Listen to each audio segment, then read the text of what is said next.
एक माँ अपनी बेटी के ब्राइट फ्यूचर के लिए उसे अमेरिका छोड़ने जाती है। वहां जाकर उसका गला चूक होने लगता है, उसकी सांसें ढीली पड़ने लगती है, बॉडी एकदम से वीक होने लगती है। उसके बाद सब अंधेरा। अच्छी अच्छी खासी आई थी इंडिया से भी। हाँ। जो फ्लाइट लेके बेटी को छोड़ने गई उसमें भी नॉर्मल थी, सब कुछ नॉर्मल था। धीरे धीरे गला चौक होने लगा। तो जब डॉक्टर्स को ये हॉस्पिटल में गई, क्या बताया था उन्होंने? 3 दिन आप वेंटिलेटर पर थी और 40 डेज आईसीयू में थी। 7 दिन मैं अनकॉन्शियस माइंड स्टेट में रही। I was not able to speak कि what pain I am going through. तो धीरे धीरे आवाज आनी शुरू हुई? No, it was through therapy. Initially मेरा thought I was not having a taste, I can't eat also. उस स्टेज पर तो सेंट्रल नर्वस सिस्टम में ब्लॉक हो गया था पूरा। तो डॉक्टर्स और नर्सेस का कोई ऐसा मोमेंट जो आपके दिल को छू गया हो? आई यूज्ड टू क्राई, तो they all come and surround me and hug me. Wow, No बहुत baby, ही you can't प्यारा। cry. No हाँ। baby, you can't cry.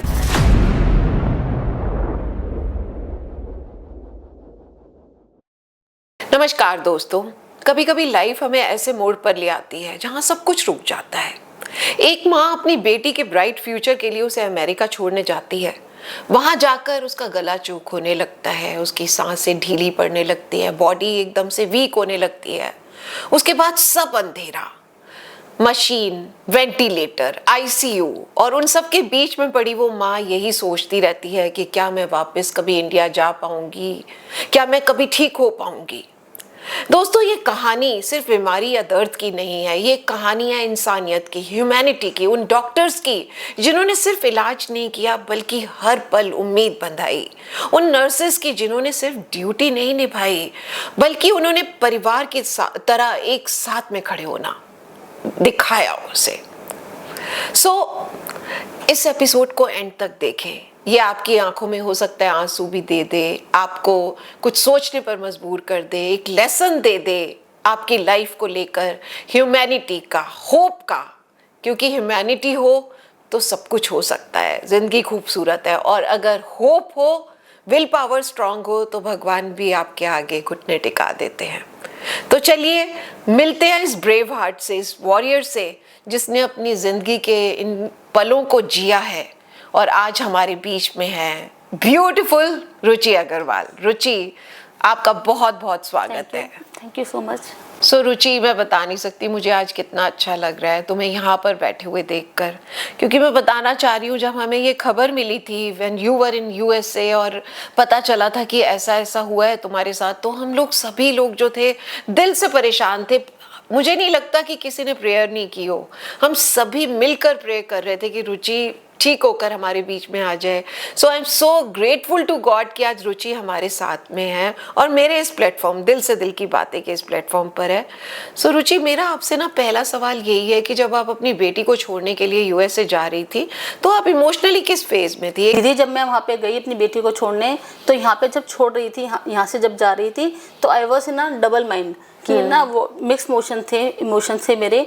One side मेरे हस्बैंड यहाँ पर थे, I am living him for 1 month, और मेरी डॉटर थी जिसके लिए हम बहुत प्राउड थे। उसको हमें यहाँ तक ले जाने के लिए we have done lot of things and she is so courageous, she want to go there. So as an family we decided कि we will definitely take her to USA for studies. तो क्या पहले भी कोई health issues थे जाने से पहले? बिल्कुल ठीक थी। हाँ, बिल्कुल परफेक्ट थी जब घर से निकली। बल्कि जबकि मैं जाने से पहले I did every testing, it was all normal. अच्छा, जब वहां पर गई, थ्रोट चोक होने लगा आपका उस टाइम का आपको कुछ मोमेंट याद है? क्या हुआ था एग्जैक्टली? एक्चुअल में जब मेरा थॉट चोक हुआ तो आई वाज कंसिडरिंग कि मैंने कोल्ड कॉफी पी है, उसकी वजह से हुआ है। अच्छा। वरना और कोई सिम्टम नहीं था। ग्रेजुअली वो थ्रोट ना धीरे धीरे बढ़ता गया। अच्छा। तो मुझे लगा इट्स ड्यू टू इन्फेक्शन और काइंड ऑफ एलर्जी और समथिंग। क्योंकि कई बार हमें लगता है कि जब हम ट्रैवल कर रहे हैं, फ्लाइट में है, तो कोई ना कोई इन्फेक्शन हम ले लेते हैं कहीं ना कहीं से। वो तो मोस्टली थ्रोट इन्फेक्शंस हो जाते हैं। It can B that also, but मुझे मेरे ट्रैवल करने के 1 महीने बाद मैं यूएस छोड़ने गई थी बेटी को। यूएस एक महीने बाद जब मैं यहाँ से गई थी, उसके बाद 1 महीना हो गया था, उसके बाद मैं कॉलेज छोड़ने गई थी उसको। अच्छा, तो मतलब यूएसए में आप 1 महीने से थी ऑलरेडी? हाँ। अच्छा, उसके बाद आपको ये थ्रोट चोक होने लगा? बिकॉज मैं अपनी फैमिली के साथ थी। अच्छा। I was there for few months, then I went to drop her. Okay okay. तो जब ये थ्रोट चोक होने लगा, आपने इसको लिया कि ये कि जस्ट Casual, ऐसे ही हाँ, casual हाँ approach। नॉर्मल सी चीज है, तो कब लगा था कि ये सिचुएशन सीरियस होती जा रही दीदी है? वो सीरियस जो मुझे लगा, जब मुझे ऐसा लगने लगा कि I am getting weaker and weaker, तब मेरे भाई को लगा कि she is having some problem, तो उसने मुझे इमरजेंसी ले जाके एडमिट कर दिया। अच्छा। देन आई रियलाइज कि मुझे कुछ हुआ है। कुछ याद है कि अनकॉन्शियस होने से पहले माइंड में कुछ चल रहा था कि ये मेरे साथ क्या हो रहा है? कुछ फीलिंग्स ऐसी थी? Little bit the kind of fear था कि व्हाट इज हैपनिंग। हाँ हाँ हाँ। बिकॉज मैं अच्छी खासी आई थी इंडिया से भी। हाँ। जो फ्लाइट लेके बेटी को छोड़ने गई उसमें भी नॉर्मल थी, सब कुछ नॉर्मल था। धीरे धीरे गला चौक होने लगा। इट वाज लाइक कि मे बी थ्रोट इन्फेक्शन हो।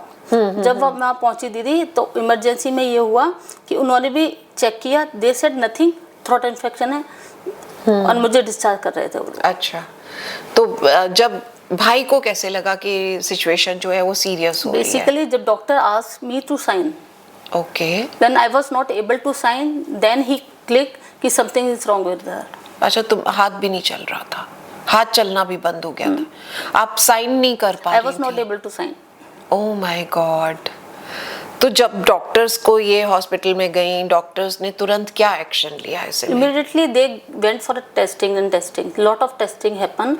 अच्छा। Then MRI, CT, everything happened. अच्छा, तो रिजल्ट क्या सामने आया? क्या बताया था उन्होंने कि क्या हो उन्होंने रहा है? एक कंक्लूड किया कि ना इनको फाक्स हैं ब्रेन में और स्वेलिंग भी हैं काफ़ी। देन उसके बाद I don't know, because heavy medication के बाद मुझे कुछ याद नहीं है क्या हुआ। ओके। सो रुचि, क्या आपको और आपकी फैमिली को ट्रीटमेंट के बारे में पहले से कुछ बताया? उन्होंने क्लियरली बताया कि क्या क्या करने वाले हैं वो आपके साथ? दी आई वॉज अनकॉन्शियस, तो मेरे भाई को बताया उन्होंने, मेरी बेटी को बताया, जो प्रोसीजर था वो सारा बताया। Okay. Then they continue the. अच्छा, मतलब इमीडिएटली उन्होंने Action ट्रीटमेंट स्टार्ट कर दिया आपका। और आप कहाँ थी तब? आईसीयू में थी? कहाँ थी? आई डोंट नो मैं कहाँ थी, डेफिनेटली आईसीयू में होंगी। ओह माय गॉड। जैसे हमने सुना कि 3 दिन आप वेंटिलेटर पर थी और 40 डेज आईसीयू में थी। Same. तो वो कहानी शुरू हो गई थी तब तक? बिल्कुल शुरू हो गई थी, और मुझे कितने दिन मैं अनकॉन्शियस माइंड स्टेट में रही। ओके। आप देख रही थी या देख भी नहीं पा रही थी? बिल्कुल जब मैं अंधेरा था। It was so heavy medicated, तो I can't open the eyes, क्योंकि actually the thing is I am not able to speak. The best part was I was not able to speak. मुझे लगता है कि जब बाहर जाते हैं हम, कभी भी आउट ऑफ इंडिया जा रहे हैं, तो हमारा जो है ये ट्रैवल हेल्थ इंश्योरेंस ज़रूर होना चाहिए, क्योंकि बहुत ज़रूरी है। क्या है कि हमारी जान तो कीमती है, लेकिन जान को बचाने के लिए पैसा बहुत लगता है। बिल्कुल ज़रूरी है, और I think we should take substantial amount of insurance, not छोटे अमाउंट का। बिल्कुल, एक अच्छा अमाउंट का। गुड अमाउंट का। ओ माय गॉड, क्योंकि लाइफ का आपको नहीं पता। आप अगले पल में नहीं अगले पता पल का आपको कुछ नहीं पता कि कब लाइफ में क्या हो जाएगा। और अगर आप बाहर हैं, मैं कहती हूँ बाहर क्या, आप इंडिया में भी आपका हेल्थ इंश्योरेंस होना बहुत ज़रूरी है, जो आपको कहीं भी हेल्प कर सके। अच्छा रुचि, जब ये ट्रीटमेंट शुरू हुआ तो आप तो जैसे अनकॉन्शियस थी, लेकिन जब आप होश में आई होंगी, आपके फैमिली मेंबर्स ने कुछ तो बताया होगा कि ट्रीटमेंट में कहीं कोई डिले नहीं हुई, बड़ा फास्ट शुरू हो गया था आपका ट्रीटमेंट। क्या रहा था सीन? इट वाज लाइक, मुझे बहुत सी चीजें मेरी भाभी ने बताई। अच्छा। कि I was on ventilator for 3 days, she told me, जब मुझे पता चला। बट एक दिन ऐसा था, जो रेस्पिरेटरी डॉक्टर थी, मैंने उसकी बात सुनी थी। शी वाज सेइंग कि we should call their immediate family. तो I thought something is going to happen. Ventilator पर थी तब? नहीं, वेंटिलेटर पर नहीं थी, उससे पहले कि मुझे सबकॉन्शियस माइंड में मेरे को सुनने को आया था कि ना we should call their family. तो आई थिंक वो मोमेंट ऐसा रहा होगा जब मैं टिपिकल होती, मेरी सिचुएशन क्रिटिकल हो गई थी। हाँ, आप घबरा गई होंगी कि कुछ तो मेरे साथ। The thing was, I don't know what the divine power is, जो जिसने मुझे डरने नहीं दिया एक पल भी। वाह। ऑनेस्टली बता रही हूँ, द डिवाइन पावर, वो मुझे इतना कंफर्टेबल की हुई थी कि आई नो कि मैं जाऊंगी यहाँ से। मतलब गॉड नोस क्या था वो डिवाइन पावर, जिसका हाथ था मेरे सिर के ऊपर। आई can feel that till last moment. और जब आप होश में आई तो पहला एहसास क्या था आपका? जब मैं होश में आई दीदी, तो आई कैन फील कि I am not able to speak same as before, but I can feel, I can cry, क्योंकि प्रीवियसली मैं रो भी नहीं रही थी, इमोशंस नहीं थे मेरे अंदर। जब मैं अपना फैमिली को यहाँ पे वीडियो कॉलिंग कराते थे मेरे भाई भाभी, तो when I used to see them I used to cry a lot. तो इनको लगता है गुड साइन कि इमोशंस आ रहे हैं इसके। आईसीयू के वो जो 40 डेज थे जहाँ पर आपके 3 दिन वेंटिलेटर और 40 डेज आपके आईसीयू, उसमें कोई एक टफ मोमेंट जो बहुत ही टफ रहा, जहाँ आपको तकलीफ थी, दर्द था, सब कुछ था वहाँ पर? It was like I was not able to speak कि what pain I am going through, because in ICU मैं आपको बताती हूँ पेशेंट को चारों तरफ से बांध दिया जाता है। मेरे लाइक यहाँ से ड्रिप चढ़ती थी नेक से, तो ये पार्ट प्रॉपरली पैक कर देते, वो नीचे पैर से ड्रिप चढ़ती थी तो पैक कर देते। आई कैन फील। पैक कैसे कर देते थे? पैक का मतलब मूवमेंट ना हो। अच्छा, तो बिल्कुल स्टिल कर दिया जाता था? हाँ, टाई करते थे, पर दे आर सो हम्बल कि I can feel that they are so humble. Nurse आके बेसिकली मुझे बहुत अच्छे से प्यार करती थी, तो ना आपको एक फील आता था, मदर वाला फील, जो कि आपको यहाँ नहीं मिलता। तो डॉक्टर्स और नर्सेस का कोई ऐसा मोमेंट जो आपके दिल को छू गया हो, कोई ऐसा बताएंगे? When I was shifted to rehab, मुझे वो सारे इंसिडेंट बहुत अच्छे से याद है। When I went उसके to बाद आप रिहैब में गई थी, मतलब 40 डेज के बाद I went to rehab. Okay. तो that was a happiest moment for me when I was going from hospital to rehab. I went in a cab of hospital cab. I was so happy seeing trees and everything all around. Wow. तो आई can feel कि I am going somewhere. हाँ। जब मैं rehab में गई I feel I can tell you they peoples have treated me like a child. I used to cry, तो they all come and surround me and hug me. No baby you can't cry, no baby you can't cry. They peoples are, I can't say कि I feel I was in between angels, lot of angels surrounding me. बहुत ही खूबसूरत। And doctors they are God to me. तो एक तरह से रुचि आपको treatment के साथ साथ इमोशनल सपोर्ट मिल रहा था, इतना स्ट्रॉन्ग इमोशनल सपोर्ट मिल रहा था। एंड वो हीलिंग प्रोसेस था मेरे लिए। या उनका touch, they heal me and the comfort they give me and so easy. The thing was I was not able to speak, तो typical हो रही थी मेरी चीजें, but they all trying to ask me if you want to say do thumbs up, if you don't want to do say thumb down कर दो। हाँ हाँ। So they people comfort in everything. तो धीरे धीरे आवाज आनी शुरू हुई? No, it was through therapy. Voice therapy जो कर रही थी मेरी, स्पीच थेरेपी, उससे दीदी मेरी आवाज आई। आपको आ करके जैसे आपने एक वीडियो भेजी थी, तो वो आपकी वॉइस को वापस लाने के लिए का था। इनिशियली मेरा thought I was not having a taste, I can't eat also. So initially उन्होंने मुझे खिलाना सिखाया, जो मैं खाना भूल गई थी, सोलो करना सिखाया। अच्छा, ये सब आप बिल्कुल, मतलब आप जब कुछ खा रही थी आपको टेस्ट भी नहीं आ रहा था? तो सोलो उन्होंने बेसिकली मुझे सोलो करना सिखाया, because I was not able to take swallow, कुछ भी जैसे नहीं कर पा रही थी, तो उन्होंने पहले सिखाया दीदी मुझे। देन आई कैन फील कि I have a taste, graduate taste आया, फिर स्पीच आई, थोड़े थोड़े वर्ड्स बोलने लगी मैं। जैसे आपके सारे सेंस ऑर्गन्स ने काम करना बंद कर दिया था उस स्टेज पर, तो सेंट्रल नर्वस सिस्टम में ब्लॉक हो गया था पूरा। ओह गॉड। इसका रीजन कुछ बताया रुचि उन्होंने? Infection. It was an infection, kind of infection, rare disease happen, मतलब इन मोस्टली इन चिल्ड्रंस या फीमेल्स में, but rare to rare disease, rarest disease है ये। तो इसका नाम क्या है इस डिजीज का? मोगार्ड। सॉरी, मोगार्ड। अच्छा, तो इसमें आपके सेंस ऑर्गन्स, पूरा आपका कंप्लीट नर्वस सिस्टम एक तरह से बिल्कुल हो जाता है। ओह गॉड। तो रुचि, ये जब आप ये सब इन सब से निकल रही थी, इन सब चीज़ों को फेस कर रही थी, ऑब्वियसली आप अनकॉन्शियस भी थी, लेकिन आपकी फैमिली वो तो सब कुछ देख रही थी। उन्हें भी क्या वहाँ पर डॉक्टर्स और आप जैसे स्टाफ का बता रहे हैं, उन्हें भी क्या वो उसी तरह से इमोशनल सपोर्ट देते थे? बिल्कुल। आई कैन फील कि अगर मेरी डॉटर को पानी की बोतल भी चाहिए थी, या भाई को एक पिलो भी चाहिए था, या कंबल भी चाहिए था, वो लोग ला के देते थे इमीडिएटली। उन्हें भी सपोर्ट कर रहे थे। तो जैसे होता है ना रुचि कि आपका परिवार जो होता है उसके सामने 10 क्वेश्चन होते हैं, मेरी माँ ठीक हो पाएगी या नहीं, मेरी बहन, मेरी वाइफ, उसका क्या हाल है, क्या वो ठीक हो रही है या अभी भी प्रॉब्लम है, कितने टाइम चलेगी।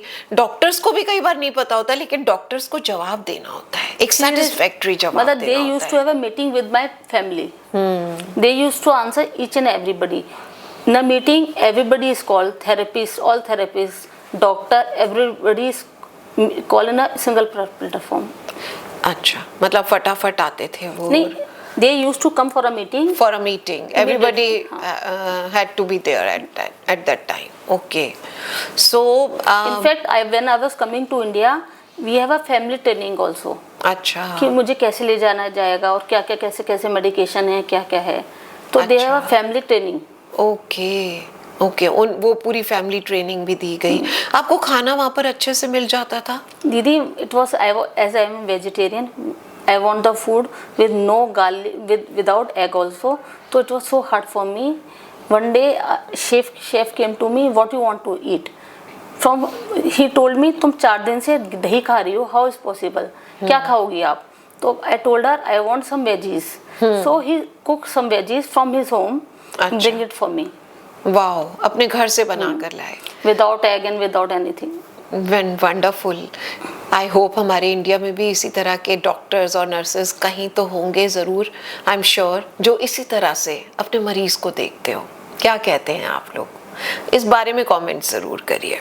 सो रुचि, क्या कभी, ऑब्वियसली आप इंडिया में होते हो ना, 10 लोग आपसे विजिटिंग आवर्स में मिलने भी आते हैं तो लगता है कि थोड़ा मन बहल जाता है, लेकिन आप वहाँ पर अकेली थी। कभी ऐसी फीलिंग आई कि आप बिल्कुल अकेली हैं? आई नो फीलिंग आई थी, बट एक्चुअल में जो nurses and all that, they use to treat me like family every time. अगर आप if are alone in not feeling comfortable, आप उनको बेल कर दो, सब आ जाएंगी, व्हाट यू वांट। तो एक परिवार बना के आई है रुचि वहाँ पर। Wow, beautiful. I tell you one more thing, जो मेरा हॉस्पिटल था जिसमें मेरा रूम था, उसमें एक विंडो थी जिसमें से I can see the helicopter आता जाता रहता था पेशेंट को लेके। तो I was having a hope कि एक दिन मैं भी यहाँ से हेलीकॉप्टर से इंडिया चली जाऊंगी। मतलब इंडिया आना was big target for me. It was like, सोचते थे कैसे जाएंगे, कभी पैक ट्यूब डाल देते हैं, इससे ले जाएंगे, इसको व्हील चेयर पे ले जाएंगे, कैसे ले जाएंगे। तो it was like by god grace everything happen so smoothly, I came to back to India. क्या कभी ऐसा मोमेंट भी आया कि लगा कि होप्स जो हैं वो टूट रही हैं? Not single day. Very good. Not a single day. आप ना जो बातें बोल रहे हो ना रुचि, ये एक लाइफ का ऐसा लेसन है जो सिर्फ होप दिखाता है कि जिंदगी में जीने की इच्छा ऐसे ही होनी चाहिए कि कभी अपनी होप को ना मरने दो, अपनी विल पावर को स्ट्रांग रखो। तो ऐसा करते करते वो मोमेंट भी आया होगा जब डॉक्टर्स ने कहा होगा नाउ यू आर स्टेबल। हाँ, क्या हुआ था तब? क्या फील किया था रुचि ने? I was so happy, I came to know कि I am going to India. बिल्कुल, सबसे बड़ी बात तो कि मैं अपने देश वापस जा रही हूँ। तो I was so happy when I was coming, each and every doctor came and love me and hugged me. Her doctor ने, जिन्होंने भी आपका ट्रीटमेंट किया? डेफिनेटली, जितने भी डॉक्टर थे, जितने भी नर्सेज थी। अच्छा, जैसे बॉडी वीक हो गई थी, बहुत वीक हो गई होगी तब, और उससे नॉर्मल आने में सबसे ज्यादा आपको किस चीज के लिए स्ट्रगल करना पड़ा? Speech therapy, main speech therapy, जो अभी भी क्लियर नहीं है। अभी भी बहुत क्लियर नहीं है, हाँ, बट आई एम श्योर यहाँ तक पहुंची है रुचि तो और आगे पहुंचेगी और बिल्कुल ठीक हो जाएगी। मुझे अभी तक याद है रुचि, जब हमें पता चला था तो हम प्रे कर रहे थे, सबने प्रे करी और दिल से प्रे करी, और उसके बाद जब पहली बार मुझे रुचि अभी दिखी तो मेरे इमोशंस निकल कर आए थे।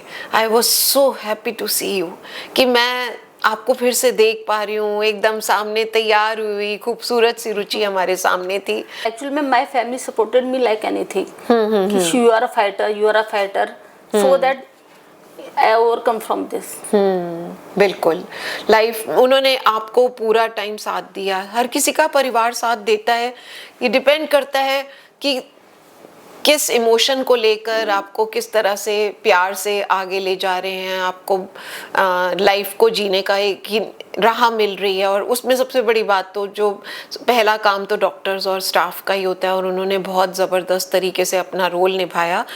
तो रुचि, आपको इस बीमारी ने लाइफ के बारे में क्या ऐसा लेसन दिया जो आप हमेशा अपने साथ लेकर चलना चाहेंगी? Stay fit, eat healthy. In fact, I should advise everybody, we should all do weightlifting. Doctor said me कि I were recovered due to this only.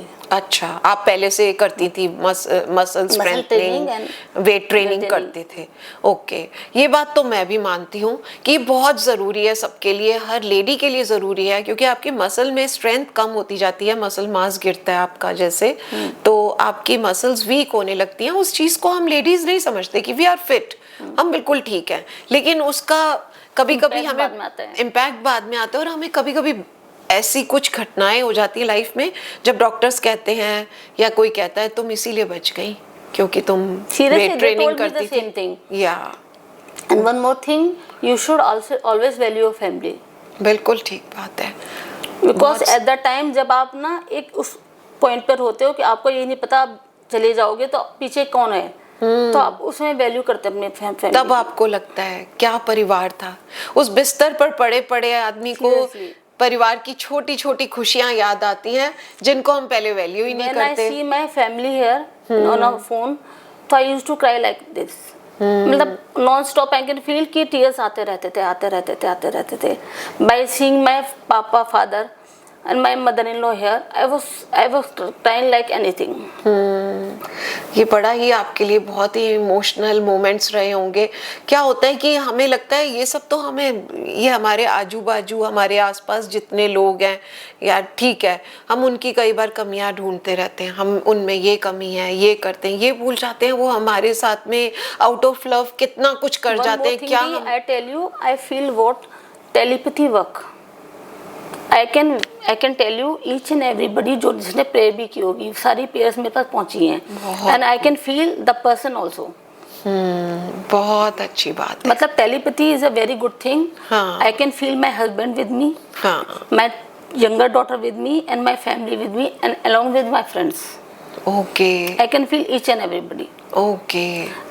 That heals you. हम कहते हैं दुआ करते हैं पहुंचती है, एक्चुअल में पहुंचती है, जो कहते हैं दुआ करते हैं तो पहुंचती है वो। बिल्कुल, तभी तो कहते हैं कि डॉक्टर्स भी बोलते हैं कि दवा तो हम दे रहे हैं, दुआओं की जरूरत है, तो दुआएं कई बार काम कर जाती हैं। आई कैन फील कि आप कितना भी कर लो, कोई कितना भी दूर है, अगर दिल से याद करो तो वो पहुंचती है दीदी दुआ। बिल्कुल, telepathy is a big thing. बिल्कुल, जो मैंने रियलाइज की वहाँ पर रिलेटेड। अब जैसे रुचि आप बोल रही थी कि आप रिहैब सेंटर के लिए निकली, कार में बैठी, क्या कभी हमने इस ब्लेसिंग को कभी फील किया है? 100 बार हम कार में बैठते हैं, इधर से उधर जाते हैं, क्या हमने आसपास पेड़ों को कभी फील किया है? Seriously, I can feel that each and every gratitude. Yes. कि I can feel कि I'm blessed, कि मैं जिंदा हूँ। बिल्कुल, हवा को फील किया है जिसकी वजह से हमें ऑक्सीजन मिल रही है, पानी को फील किया है जो थोड़ी देर हम नहीं पी पाते हैं और हमें घबराहट होने लगती है, हमें लगता है कि कुछ हम गड़बड़ हो रहा है, हमें पानी चाहिए, हमें भूख लग रही है, हमें सब कुछ मिल रहा है, और बिस्तर पर पड़े हुए शायद आपने हर चीज महसूस करी है, उन सारी ब्लेसिंग्स को महसूस किया है। बट अगर हम यही ग्रेटिट्यूड की फीलिंग हमेशा के लिए अपने अंदर ले आए तो कितनी अच्छी बात हो, है ना? बहुत खूब। एंड आप इंडिया के जो हॉस्पिटल्स हैं और जो बाहर के हैं उनमें आपको कोई डिफरेंस दिखता है कि जो बहुत बड़ा डिफरेंस है जो चेंज होना चाहिए आने वाले procedure? Okay, main thing is आप जाते हो रजिस्ट्रेशन कराते हो, you have to do multiple things. वहाँ पे जाते ही पहले ट्रीटमेंट चालू होता है, प्लस यहाँ टीपीए का चक्कर बहुत रहता है, इंश्योरेंस वाले को टीपीए, पहले टीपीए को अप्रूवल लो तब जाके ट्रीटमेंट स्टार्ट होता है। It should not be like this, I think so. बिल्कुल, फटाफट ट्रीटमेंट स्टार्ट हो, क्योंकि मरीज को तो अभी पहले ट्रीटमेंट चाहिए, ये पेपर वर्क होता रहेगा, पहले आप ट्रीटमेंट देना शुरू करो। इतनी ह्यूमैनिटी चाहिए हमारे हॉस्पिटल्स में भी। ना कुछ ना फंडिंग ऐसी होनी चाहिए so that it can be consumed for this purpose. जो इनिशियली इमरजेंसी के लिए आता है उसमें यूज होनी चाहिए वो। बिल्कुल ठीक बात है। कई बार ऐसा भी हुआ है, बहुत से लोगों ने बताया कि भाई उनके अपने की किसी की नियर डियर वन की जान चली गई, लेकिन पेपर वर्क चल रहा है, उस चक्कर में ऑलरेडी जो परिवार वाले हैं दुखी हैं, एक अलग ही मेंटल स्टेटस उनका चल रहा है, उन्हें बॉडी को घर लेकर जाना है, अंदर से रो रहे हैं, सब कुछ है, उसके बाद वो वेट करें क्योंकि पेपर वर्क में बहुत टाइम लग रहा है। ये सब चीज़ें जो है हमारी थोड़ी क्विक होनी चाहिए। और एक इंसान को, डॉक्टर भी इंसान है, पेशेंट भी इंसान है, एक इंसान को दूसरे इंसान की फीलिंग्स को समझकर आगे बढ़ना चाहिए। शायद मुझे लगता है कि अगर डॉक्टर्स पेशेंट को थोड़ा ज़्यादा समझे तो पेशेंट भी डॉक्टर की रिस्पेक्ट वैसे भी बहुत है, डॉक्टर्स की रिस्पेक्ट चाहे कहीं भी हो लाइफ सेवर और ज़्यादा बढ़ जाएगी, क्योंकि हमारी लाइफ बचाते हैं डॉक्टर्स। भगवान के बाद दूसरा रूप होते हैं, एक तरह से भगवान का रूप होते हैं डॉक्टर्स। तो हमें वो रूप देखने को भी चाहिए कि हाँ, वो ह्यूमैनिटी, वो प्यार, वो सपोर्ट, वो सब मिल रहा है। सो आपको ये भी लगता है कि जिस तरह का अमेरिका में आपको एक पर्सनलाइज केयर मिल रही थी, उस तरह की यहाँ इंडिया में भी पॉसिबल है? May be if we try. If we try, बिल्कुल ट्राई किया जा सकता है। अगर हॉस्पिटल्स इस चीज़ पर काम करें तो क्यों नहीं दे सकते हैं human touch? should sanction some amount for all this rehab and all that. या आपने जैसे हक की बात करी, आप कभी इमोशनली वीक फील कर रहे हो, आप नहीं है आपको कोई बीमारी, लेकिन आपको आपका कोई Support अपना system चाहिए। एक हक कर देता है, आपके अंदर हिम्मत आ जाती है किसी भी काम के लिए। तो जो पेशेंट है उसे तो ये बार बार चाहिए, रिक्वायर्ड है, बहुत ज्यादा जरूरी है। हीलिंग तो के ये लिए सबसे ज्यादा इम्पोर्टेंट है। बिल्कुल हीलिंग के लिए जादू की झप्पी तो चाहिए ही चाहिए, है ना? हाँ। तभी तो बोला था वो मुन्ना भाई में कि हाँ, जादू की झप्पी दे जादू दो। की झप्पी दे तो दो। ये बहुत काम करती है, नो डाउट, बहुत सही बात है। हमारे हॉस्पिटल्स आई होप आने वाले टाइम में ये काम कर सके। ऑडियंस से भी जानना चाहूंगी कि क्या कहते हैं वो इस बारे में, क्या ऐसा किया जा सकता है हमारे इंडियन हॉस्पिटल्स में भी? अपनी राय जरूर दें। ओके रुचि, आपको क्या लगता है कि प्रॉब्लम हमारे सिस्टम में है या हमारे माइंडसेट में है? द थिंग इज यहाँ पॉपुलेशन बहुत सारी है, उसी हिसाब से माइंडसेट मोल्ड हो गए हैं, एंड फंड्स भी नहीं होते लोगों के पास, तो it's become very hard for them to create a big rehab and to work on that. जिस रिहैब में मैं थी, coincidentally it was the world का टॉप 10 रिहैब में था वो। It was in blessing in disguise that I went there, जहाँ मैं बीमार पड़ी, और वहाँ रिसर्च इंस्टीट्यूट था बेस्ट यूएस का, और वहीं पर ही रिहैब था ये जो था। अच्छा। It was the best rehab of the world. Okay. तो I see rehab should be there in the country, most rehab, and should be very good rehab. जब मैं रिहैब में थी तो क्या हुआ कि मेरा ना पैक ट्यूब क्लॉक हो गया। अच्छा, उससे क्या होता था? पैक ट्यूब से फीड जाता था मुझे, आपका फीड जाता था तो ब्लॉक हो गया वो। अच्छा। उनसे नर्सी से खुल नहीं रहा था, तो उन्होंने मुझे इमरजेंसी भेजा। तो I was just start crying as usual. मुझे लगा पता नहीं अब क्या होगा मेरे साथ। गॉड, मतलब मैं ठीक हो रही थी and it was like I start crying like that. तो they call my brother to tell me we are taking her to emergency and she is crying like anything. तो वो मुझे एक्सप्लेन करता है, भाई कुछ नहीं होगा, तेरे का केवल तेरा ट्यूब है वो अनलॉक किया जाएगा। फिर मैं रोती रही।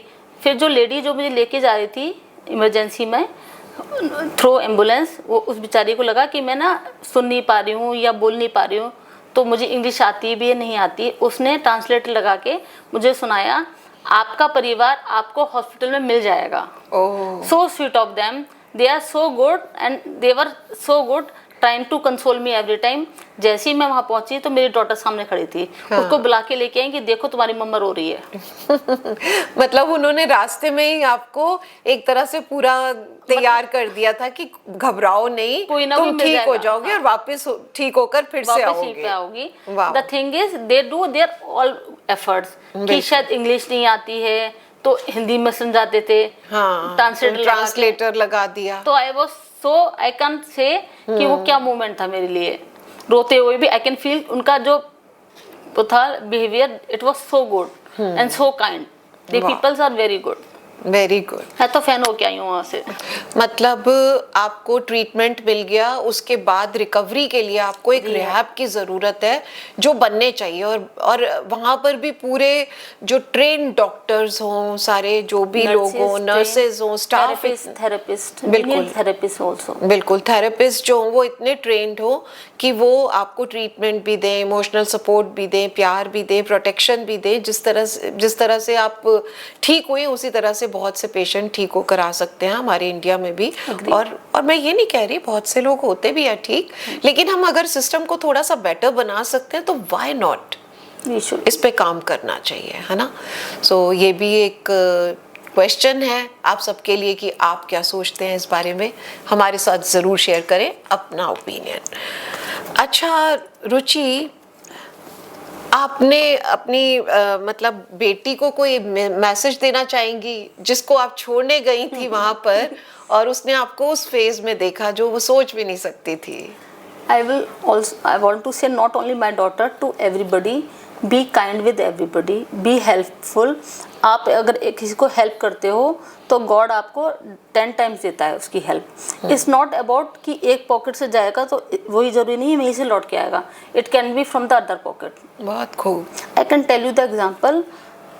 मतलब when I went there, when I was coming to India, I said to my therapist, I'm not looking good. उसने बोला क्या हो गया कि मैंने मेरी आईब्रोज एंड ऑल दैट. तो बोले okay you want your eyebrows to be done. कहते ओ मैंने कहा या. तो she bought her friend a car and वो आके मेरी थ्रेडिंग करके गई. Can you believe? आईब्रोज बना के गई लड़की वो मेरी. And she was Indian and she next day she send me चाय एंड पराठा. अच्छा. knowing that I am Indian. अच्छा. So I have no connection with her. Without any consideration, she has done my eyebrows and sent me the paratha and chai. Indian खाना. Indian khana. And Wow. I was so happy to eat that. Very good. वो ये छोटी छोटी happiness है और मुझे लगता है कि अब आप और ज्यादा इन चीजों को फील कर पा रही हैं. आपकी बेटी यूएसए में ही है तो एक प्यारा सा मैसेज बेटी के लिए भी दे देना. Always be so honest and so humble with the persons, with patience also, and always help everybody. बहुत खूब. बहुत प्यारी सी माँ का एक प्यारा सा मैसेज है अपनी बेटी के लिए. And always value your family. बिल्कुल हमेशा वैल्यू करने चाहिए अपने परिवार को क्योंकि ये बहुत सच्ची बात है. कितने बड़े बड़े लोग चले गए और वो ये बोले हैं ये बात को कि टाइम निकल जाता है आप वैल्यू नहीं करते हो. हाँ, स्टीव जॉब ने भी बोला था कि मरते टाइम पर मुझे सिर्फ कोई अपना पैसा नहीं नजर आ रहा है, कुछ नहीं नजर आ रहा, मुझे सिर्फ अपने परिवार के साथ बिताए पल याद आ रहे हैं जो सबसे ज्यादा प्रेशियस होते हैं. ये बहुत बड़ी सच्चाई है. जो लोग आईसीयू में स्ट्रगल कर रहे हैं उन्हें कोई मैसेज देना चाहेंगी आप? Never lose your hope. कभी ना आप होप मत लूज कीजिए. God is always there and उसके प्लान्स हमसे बहुत अच्छे होते हैं. बिल्कुल. ये भी आपको भगवान का ही प्लान था. पहले आपको अमेरिका भेजा, आपने ये सारा वहां पर आपके साथ प्रॉब्लम आई, आपने इतना सब कुछ एक्सपीरियंस किया, इतना स्ट्रगल किया. I am grateful for that कि ना अगर ये नहीं होता तो शायद मेरे को एक्सपीरियंस ही नहीं होता कि ह्यूमैनिटी का एक रूप ये भी है. आपने जैसे बोला आपको लगा कि आप एंजल्स के बीच में हैं. आई कैन फील दैट कि वो सारी एंजल्स ही थी जो मुझे ना एवरी टाइम पेपर करती थी. बहुत खूब, बहुत खूबसूरत. तो रुचि लाइफ ने ना आपको सेकंड चांस दिया है. अब आप कैसे जीना चाहती हैं? खुल के जीना चाहती हूँ. बहुत हो गया सारा. बहुत काम कर लिया, बहुत सब कर लिया. अब तो बहुत हो गया. I should live my life like a queen. Yeah, you are a queen. I am. Yes. और बहुत ही काम तो करना चाहिए रुचि. इस बारे में मैं बोलूंगी काम जरूर करो लेकिन मतलब काम को एंजॉय करके इतना करो. काम करके कोई फायदा नहीं कि जब आप बीमार पड़ जाओ तो काम उसको पैसा काम ही नहीं आता. बस ये है कि काम जो करो उसको एंजॉय करो, जिंदगी को एंजॉय करो, छोटे छोटे मोमेंट्स को जी लो. नहीं पता अगले पल क्या होने वाला है. बिल्कुल. तो आई रियली विश कि आप बहुत लंबा जिए और बहुत खूबसूरत जिए. Life should be larger than life. Right. Agree. मतलब जिंदगी को जीना है और खुल के जीना है और यही मैसेज हम सभी को देना चाहते हैं कि खुल के जियो, खुश होकर जियो, कोई रिग्रेट. No regret. बिल्कुल. Okay, thank you so much Ruchi. आप आए, बहुत अच्छा लगा एंड गॉड ब्लेस यू. अब जल्दी से और ज़्यादा परफेक्ट हो जाओ और हंसती रहो हमेशा. एक चीज़ और आई वांट टू टेल कि वहाँ के जो थेरेपिस्ट थे they were also trying to check कि being an financial consultant I will be able to do the work और not. So they were trying to make sure कि I should go to the work as soon as possible. मतलब आपको उन्हें पता था कि you are a working lady, so वो चाहते थे कि आप जल्दी ठीक हो जाए जिससे अपने वर्क पर वापस जा सके. बल्कि दे यूज्ड टू आस्क कि how you multiply the money. Tell us also. हाँ, क्योंकि आपका काम ही मल्टीप्लाई करने का है मनी. Great great. तो रुचि अपने काम पर वापस आ गई है और रुचि के क्लाइंट्स भी बहुत खुश होंगे इस बात से. Definitely. Thank you Ruchi. Thank you दोस्तों. आई होप आपको ये एपिसोड बहुत अच्छा लगा होगा. इंजॉय करें लाइफ को, अपनी होप्स जिंदा रखें, विल पावर स्ट्रांग रखें. जिंदगी आपकी है. Thank you.